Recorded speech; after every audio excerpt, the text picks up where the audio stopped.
everybody, and welcome to Taking Control, the ADHD podcast on True Story FM. I'm Pete Wright, and I'm here with Nikki Kinzer. Hello, everyone. Hello, Pete Wright. Hi, Nikki Kinzer. I think it's going to be a good show today. I think we have a topic that we need to talk about, and I'm very excited to talk about it. We're talking about low maintenance and high maintenance, and how it actually striving for low maintenance is actually really quite costly. And we're talking about that because I think a lot of people may have this bit flipped in their head around how they represent their ADHD in public. And I want to start that conversation. So that's what we're going to do. Before we dig into the conversation, I want you to head over to takecontroladhd.com. You can listen to the show on the website. You can join the mailing list and subscribe to the show, and we'll send you an email each time a new episode is released. What we really need to talk about, though, is Patreon. Patreon.com/the ADHD podcast. That's why this show has been running as long as it has, because of people like you who are generous and want to see this show continue to thrive, because you want to join the live stream and be a part of the chuckleheads that are in the chat and want to chat along while we are actually talking about this stuff live, who want to ask questions to our guests live as we're talking about the show, who want access to the show early and ad-free. It's because of you guys. This is listener-supported podcasting, and we hope, if you've been on the fence for a long time, that you'll consider it for a few bucks a month. You get all kinds of access into our Discord server, into the private member channels on the Discord server, and we get to continue podcasting and growing this show. Again, patreon.com/the ADHD podcast to learn more. Thank you for your support.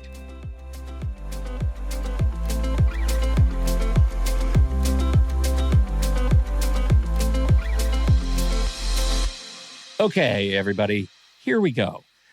I want to start with the compliment that isn't a compliment. You're so easy. You're low maintenance. You and I actually had to talk. We had to pregame about this conversation because of that line. And yes. I want to hear your take on it, because when I say it's a compliment that isn't a compliment, you're low maintenance. What do you hear? Well, as I was sharing with Pete earlier today, it confuses me, because when I hear it, I think, okay, I don't know many ADHDers who get that compliment. I hear more of ADHDers they're not complaining, but people are telling them that they're too much, or you're always late, or I have to wait for you, or whatever, which kind of makes it sound like they're more high maintenance than they are low maintenance. And so that was what stuck with me. It was like, I don't know how we interpret what maintenance means, because high maintenance is an insult, right? No one wants to be high maintenance, but do we strive to be low maintenance? And that's what your point is that it's this like, wouldn't it be great for people to think of me as being low maintenance and easygoing, and, I can do that, whatever. It was the word maintenance that was like, and maintenance is the important word, right? It is the important word to come around, because low maintenance, high maintenance is common vernacular. It's the common way we look at other people in social and work situations. It's a word that is used often, that I use it about others. Others use it about me, I'm sure. And so it's important to wrap our heads around what it means in the context of ADHD. But first, what is it that we're talking about, right? Maintenance is, as I've sort of jotted down my definition of maintenance, the information, the time, the supports, the accommodations, the reminders, the care that will let me function without constant internal triage. Right? It's the external supports that I need, and that I need to be able to ask for without like killing myself inside, right? Because I'm not able to get my job done. Nobody is maintenance free. Now, I'm asserting that as a statement of fact, and I think I stand by it. I don't think I've ever met anyone who is free of maintenance. Have you? Well, no, and you don't want to be. Right. Like that's what makes us human, is that we want, we are here to be with each other, to support each other, to help each other. Like you don't want to be maintenance free, because then you're just basically alone in the woods by yourself. Like, Yeah. right? Like, I don't Yeah. even think that's a goal that you would even want to put on a list somewhere. I don't think so either. And so I think what we're really saying is that the maintenance that we ask for from the world is shared maintenance. It's the out loud, collaborative, request based maintenance versus the privatized maintenance, right? The parts of triage that we take care of ourselves for reasons we'll talk about, but we do it silently inside our body, inside our brain for ourselves. And living with ADHD, we know doing that is a constant treadmill that never, Yes. ever ends. So, what does low maintenance usually mean in the wild? I love that. In the wild. Right. In this universe that we live in, that's wild. Right. In the context of naked and afraid, what does low maintenance mean? There's ADHD here, and then there's non-ADHD. So what does that look like? Yeah. Right. It's your identity that's built around not needing much, right? You're not asking for help or clarification or accommodations. You're presenting. You don't want to be a burden. Yes. You're presenting as if you are low maintenance. You're being the easy one. And I think it's different for men and women, I think. I'm curious your take on this. For men, I'll say, for stereotypically, working towards being low maintenance means my needs are low, because if my needs are high, that would be a sign of ancient weakness, right? And that is a stereotype, I think, that more masculine energy tends to avoid, right? I don't know, unless you're sick. Because there's a lot of men in my life that sick, that's the opposite. Oh my gosh, you're dying, even if you have a cold. That's not where women are like, I have a cold. I may have pneumonia, and I'm still like, picking up the kids and going to the store. Of course you are. But that's the same. That is the actual same thing. You're low maintenance if you were able to show that you can be saddled with the burdens of life and never take a break. Right. That's like, I don't. But women, inside you're dying. Inside you're dying. Like, yeah. This right. is like inside you're dying. So horrible. You don't make demands, but you're dying on the way. Yeah. So I don't know. I mean, I don't like to be hyper-gendered about it, but I want to say out loud that everybody is working on the same low maintenance, high maintenance spectrum. And nobody's free of it. So right.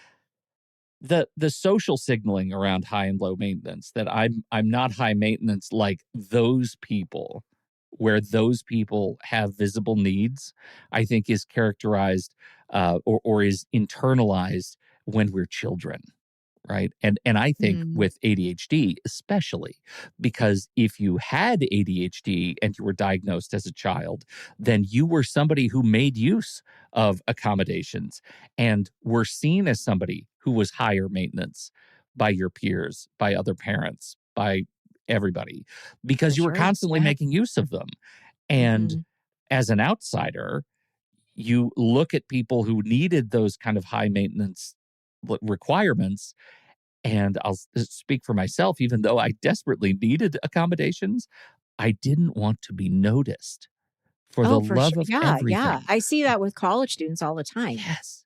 I just want to be and not be noticed, because who knows what that will lead to if I push over that first domino. And that's where things get costly, right? Because if I need nothing, you can't call me needy. If I never ask for anything, you can't say no. If I'm always fine, you can't reject me for being too much. Right? In those circumstances. Right. So the ADHD specific layer. In our conversation earlier, where you were poking at me about this concept, I was not poking at you. I was just gently asking questions. No. It was right. It was right. And you used the word masking strategy, and I want you to talk about that. Yeah, because that was the thing, and you have it highlighted in the notes, So which was highlighted. wonderful. It's so highlighted, like folks, like everything is black and white except for this piece. The ADHD specific layer is highlighted, and it is what resonated the most when I was reading through this, because low maintenance as a masking strategy. Oh yes, like that.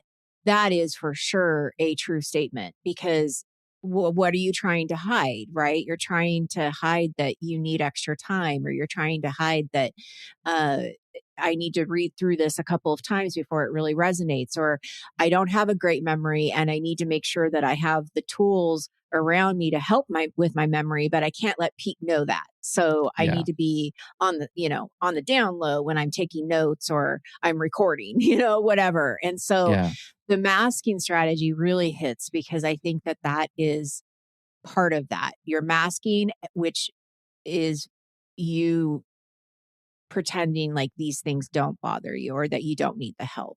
And that can get you in a lot of trouble. Yeah, it really can. Way over your head.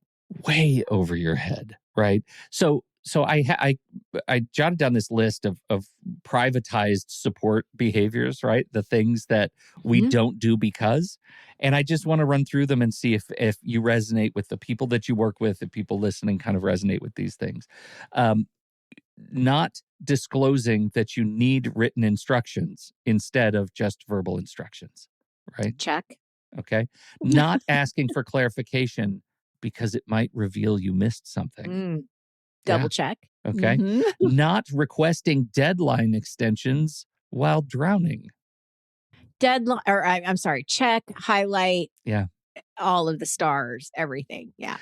Here's one that I find I use all the time, and I'll tell you why after I say it. Saying, oh, whatever works for you, even when you have strong preferences. Right. Yeah. That's almost like you want to fight, but you're not going to. So you're just going to let it go. It's almost like that I'm fine. How are you doing, Pete? I'm fine. Yeah, that's true. Right. That's true. Like, what do you want to eat? Well, I want to go to Laughing Planet. Well, that's fine. Whatever. I mean, whatever you want. But whatever. the truth, even though you hate Laughing Planet, I don't right? really. There's only one thing I eat at Laughing Planet, and I'm kind of tired of it. Right. So that's the. And I'll say I love Laughing Planet. I don't even know what it is. I'm just talking. It's a great little hippie Mexican restaurant that is here. It's awesome. Oh, in Portland. Okay. Yeah. Never anyway, heard of it. Never heard of it. Don't worry about it. But I find this is where I wanted to talk about context related to low maintenance. I have been told, and I believe that I am an easy traveler, a low maintenance traveler when I'm traveling with other people. There is one area where I'm not, which is getting through airport security. I am high anxiety. But once I'm through airport security and I can, relax, I'm totally fine. And I can bend to the will of others, no trouble. And I legitimately do not have any emotion tied up in going with the decisions of others, because I'm so easy. As long as we're in line in time to get on the plane, You're fine. Good. I really am. And when I'm called low maintenance as a result of that, I take that as a grand compliment, right? But the problem is the feeling of being thought of that way is an addiction, right? I am addicted to that feeling, even when in other contexts, I am not that way. I am somebody with strong opinions. I am somebody who likes to do things the way I like to do them. I can be particular. I can be high maintenance. The problem comes up when I feel like I am masking to pretend I'm low maintenance in contexts when I'm actually not. And learning how to walk across that bridge and be gentle but honor my own needs and is the part that I think is the biggest challenge here, right? That's the part where it causes an extra sort of spark of courage. You need an extra spark of courage to make that work, right? Right. A few other ones, avoiding accessibility tools in shared spaces, like turning on captions when you really can't discern words on TV because other people are watching. I don't know why that's a thing anymore. I mean, that used to be a thing. Now it seems like my kids only want to watch stuff with captions turned on. That's crazy to me. Needing notes, needing timers because it will disrupt other people, right? And it will expose your own needs. Yeah. Over functioning in relationships to prove you're not the messy one. What do you mean by that?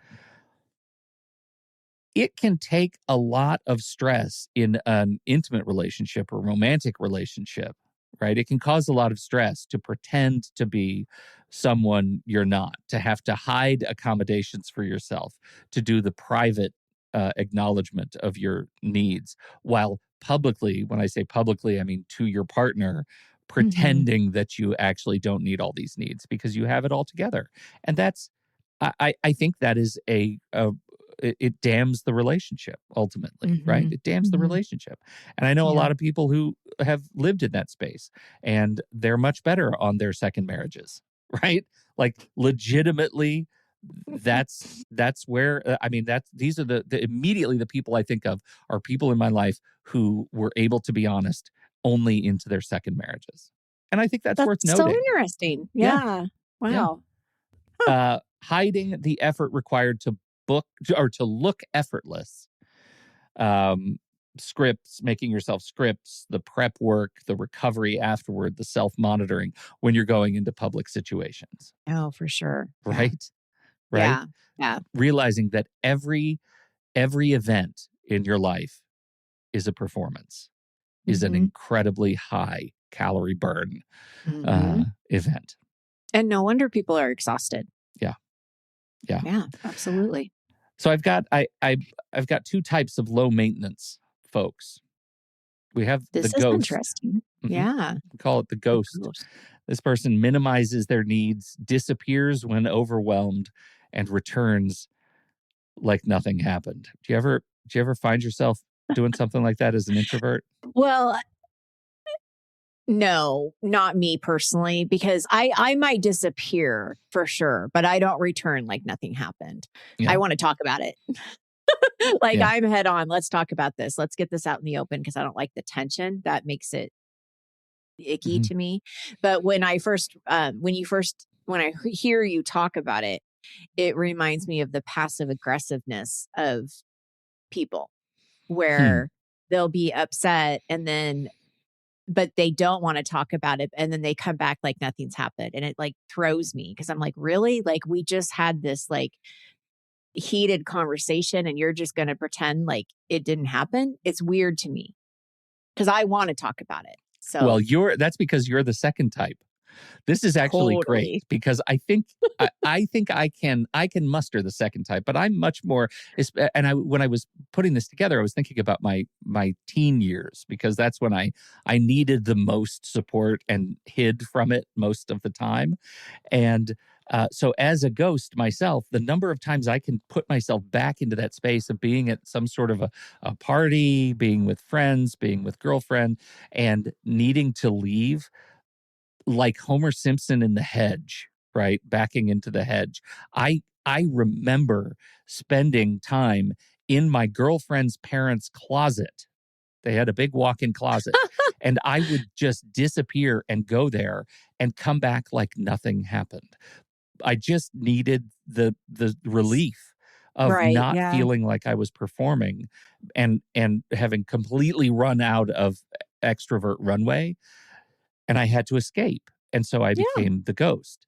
The other side is the fixer. This is someone who, and I don't say this as a judgment or insult, but somebody who's working toward over-functioning, to manage everything, to make themselves become sort of indispensable, where I'll handle it is an identity. And then later, completely collapse to recuperate. Right? All the energy, all the sort of torque is applied immediately toward talking about stuff, toward moving things forward, and then later succumbing to exhaustion. When I see that, I think of, because I'm I am a caregiver in a lot of ways in my home, right? And I definitely see that as being, I'm just going to take care of it because it's easier for me to do it. It's easier. I'm capable of doing it. I'm able to do it. And I'm the only one that really can Hmm. because of, what I'm capable of and what others in my family are not, that under no fault of their own. But yes, the collapsing later, exhaustion. Yeah.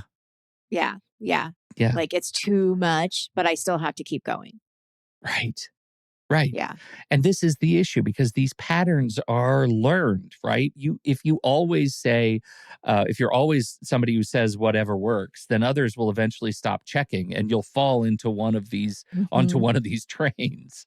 Uh, and I think this is where, we talk about in the title of this episode, why is low maintenance costly? Well, this is when the bill comes due. It This is comes, totally when it comes due yeah, because if you don't accept the help that's given or ask for help, then you are the one that keeps handling it. And it just is a cycle that goes over and over again. And I will tell you, I have wonderful family members who have helped me. yeah, And I've accepted that help and it has made a huge difference yeah, in our lives. And so yeah, I get it. I get it. It's yeah. so true. Yeah. Yeah. And this is what it looks like. And I know as we even say this, you're probably feeling these things, right? You're feeling exhaustion, right? The constant internal triage and the compensating and the rehearsing and the performing, it's exhausting. You're feeling the Mhm. resentment, right? The resentment that comes from that comes from unmet needs for years while you quietly attempt to meet the needs of others around you, right? That's the resentment is cuts like a knife. It is. I think it depends on the situation because I'm Of thinking of course. illness, which like obviously I have no resentment Nope. towards my family for their illness because it's not their fault. Totally not No. their fault. Not and Um again, not all of these for all situations, of And, course. and that's exactly it. But if you are in a work situation and you're taking care of everybody else and no one is acknowledging that and they just expect that you're going to do that. Yeah. Mhm. Resentment for sure. For So, sure. yeah. Well, Hmm. relationship distortion, right? If you're not in a place where you're, like you are, and we're talking about illness, um, people genuinely don't know what you need if you don't ever tell them what you need. And the other piece to that, Pete, is they don't know what they need. So Mhm. even when you ask, they don't know. They don't know how to talk And about it. yeah, they don't want to talk about it or they don't really know what's too big, what's too small. And so I think that that's where you also have to, you know, maybe ask other people who've been in a situation that's similar what helped you so that I can help my person. Because a lot of times they just don't know Yeah. either. Yeah. So, And how does that bubble up, right? For me, it bubbles up in mystery anger, right? mhm, I get mhm, mad, but I don't know why, which makes me more mad. And mhm. I've told the story before about my old boss who was I was the person in charge of emails, setting up new email accounts at work, and she wanted me to Oh, I remember use this. an email address for a new employee that was really long, and I had a suggestion that I really liked, but years of like backed up sort of resentment, untargeted resentment had built up, Mhm. and when she said no, I want you to do it the long way, I freaked out. I Yeah, freaked out in the middle of the office and walked out and slammed the door, right? yeah. That's the kind of just sort of relationship distortion that Mystery is anger. I don't mystery where did that anger, come from? Yeah, right? yeah, yeah, Right. totally. Of course, it leads to health consequences. We've talked about Mhm. this before: chronic stress, anxiety, burnout, depression. Uh, All those nervous things. system Yeah. gets stuck. Right? It's just it it's just tough. Identity erosion, losing track of what you want because you practice not wanting things. Mm, Right? You eventually forget your needs and you just get frustrated that you may not realize you have some. That's the bill. Like that's the itemized bill mhm. of that comes from maintaining an attempt, an aspiration, a low maintenance blend in lifestyle. I feel like I overwrote my outline. There's way too much in here, Nikki. It's just way too much. There's a lot. There's a There's a lot. lot. I got excited. I mean, clearly this But hit me hard. maybe this is something that I can work with for a free download. What? For our listeners. So that would be great. Yeah, absolutely. Because Pete has some great things here about practices on how to stop being low maintenance. We can put that in as a download. Yeah. We can get this ready for you guys to practice and help yourself work through this. I think so. Fabulous. I think it could be useful both as something to work on and something to just put up in front of you, right? Mm-hmm. Like just something to put on the whiteboard, just tape up to the whiteboard or put on the wall behind the monitor that reminds us that we get to own our identity. We get to own our own needs and our own desires and our own requests and our own lunch orders, for crying out loud. And I'll tell you something that I bet happens. When you start asking for help and when you start accepting that help, then people are going to ask you to help them. Yeah. Because they'll feel like it's a safe place, right? Because you probably most likely are working with or living with other people who are afraid, just like you are. Right. And so you're opening the space up for this wonderful collaborative relationship. That's good. That's really good. Mm-hmm. I think that's true. I think the call to action is be contagious. Right. Isn't that great? I love that. That's really great. Well, thank you everybody for listening to my therapy session. I so appreciate you guys hanging out and listening to this. This has been a really, I hope it's useful to others to think through these questions of how we represent to the world. Thank you for your time and your attention. Don't forget, if you have something to contribute to the conversation, we're heading over to the Show Talk channel in our Discord server. You can join us right there by becoming a supporting member at the deluxe level or better, patreon.com/the ADHD podcast. On behalf of Nikki Kinzer, who is neither high nor low maintenance, just right down the middle, I'm Pete Wright, who aspires to be low maintenance, perhaps pathologically. We'll be right back next week, right here on Taking Control, the ADHD podcast.